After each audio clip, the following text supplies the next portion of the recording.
name's Katherine, and my life philosophy is that in the end, it doesn't even matter. But by the end, I mean like when we're dead. All that we have accomplished is left behind. We take nothing with us, but leave behind so many things. Sometimes in order for one's life to begin, another one must be taken. So you shouldn't waste time with bickering and holding grudges. Because we can't ever get back that time when it's too late. There's a solution for everything except death. That's my life philosophy. My name is Janira, and my philosophy of life is that with family and love, we can conquer all. Having the support from people who actually care about you is a great gift. Loving unconditionally is something that could never be broken.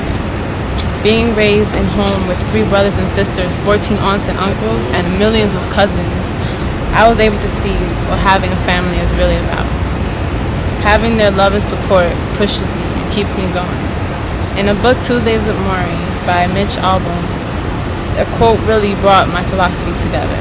And the quote is, "The fact that is no foundation, no secure ground upon which people may stand today if it isn't family. It becomes quite clear to me that I've been sick. If you don't have the support and love and care and concern that you get from your family, you don't have much at all." And that quote basically just brings it together that friends come and go, but your family will always be with you. My name is Joel, and my life philosophy is to live every day as if it were going to be a last day, because you never know, it just might be. This is my life philosophy because every moment is precious. Most people don't know how beautiful something is until it's gone. Why risk it? Just do it.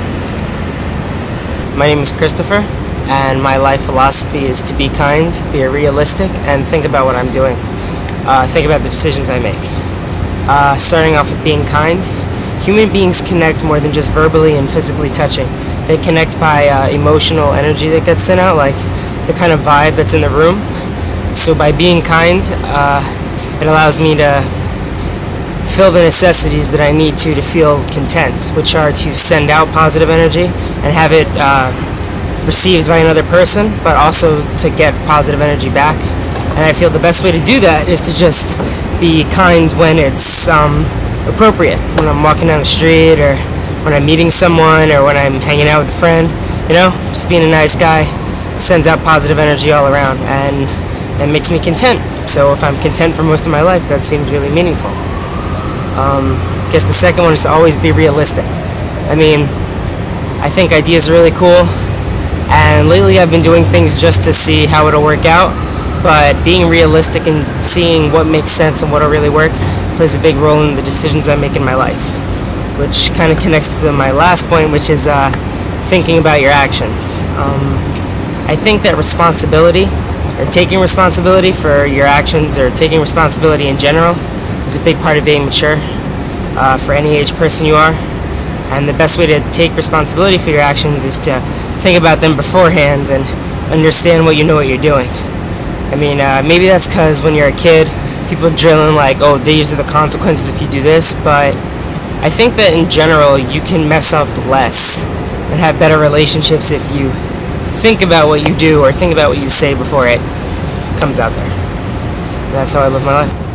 Hey, I'm Nina, and for my life philosophy class, I can say that to enjoy your time of youth as much as possible, because if your illness is keeping you away from the things that you enjoy doing the most, you can't really do much. Eventually, I think time will catch up, and it limits you from doing a lot of things when you get old. But lots of things I would like to emphasize on bond with others, like your relationship with the people you love the most. I feel like when you're turning into an adult, life becomes all work, and there's no time to, you have no time to yourself basically, because the society focuses a lot on financial status and whatnot. So I'm Zach, and I just wanted to say that my life philosophy, it's ever changing really, and I don't believe that it'll cease to change. I believe that one's life philosophy has to change in order to become wiser about the things that surround us, as well as the way you affect people and the way that people have an effect on you. Sometimes I kind of find myself wondering whether all this philosophy talk is really in order to create a deeper sense of understanding, or rather to like submerge a person into a pool, which makes them more well-trained. But I can dispute the latter.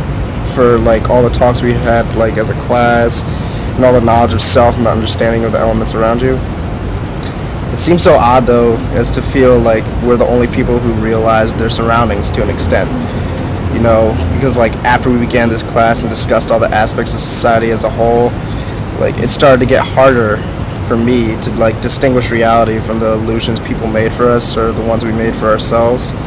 It was weird knowing all the information, like as if a veil were lifted from over your head and everything gained some clarity. It was as though like I finally grasped the reason between like, you know, most people's behavior and actions and stuff like that. Another small part of my life philosophy came from the serenity prayer. You know, the whole God grant me the serenity to accept the things I cannot change the things I can, and wisdom to know the difference. I guess that's incorporated by like trying to get a deeper understanding of what's around me, so I can see what I can change and what I can't change, what needs to be changed. Because since it has to change from time to time, I guess change would be the main aspect of the philosophy. Just being able to change and knowing when you need to change and when things need to change themselves in order to create maybe a better environment for you and the people around you as a whole. In order to like change, you need to realize what's truly sacred to yourself and what you hold sacred with other people, like memories, ideas, beliefs. It all really like comes down to, you know, empathizing with other people and just making sure like that you have that golden rule in you and you don't really exert it onto people as much as like express it kind of like in a loving way, as if you were to try and teach them rather than force something on them. And I think, you know, philosophy does that.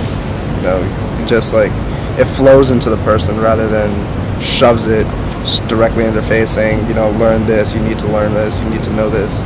It's just like, this is good to know. You know, you don't need any of that other psychobabble in order to understand who you are and what's going on around you. That's pretty much it. My name is Isabel, and these are my ways to live a good life and my priorities.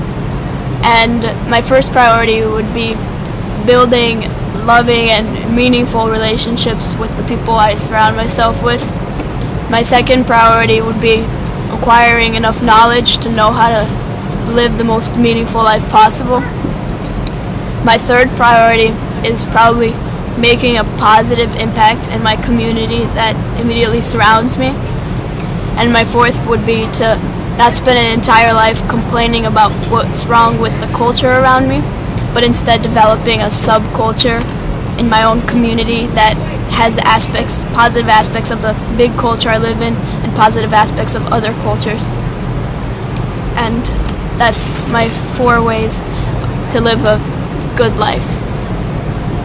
My name is Lilly, and I guess, I'm not really sure, I guess I would like to say the ways that you should live your life and like my life philosophy is basically just you have to know like that your life isn't that bad and that there's people, you have to like be aware that other people have other things going on that are probably way worse than you, and you have to help them.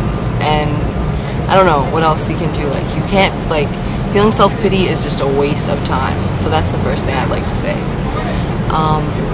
I guess the other thing is that you have to build meaningful relationships with other people, because like they're the only people that are going to be left to remember you. And I don't know, it's just really, it's nice, I guess, like, to feel love and connection.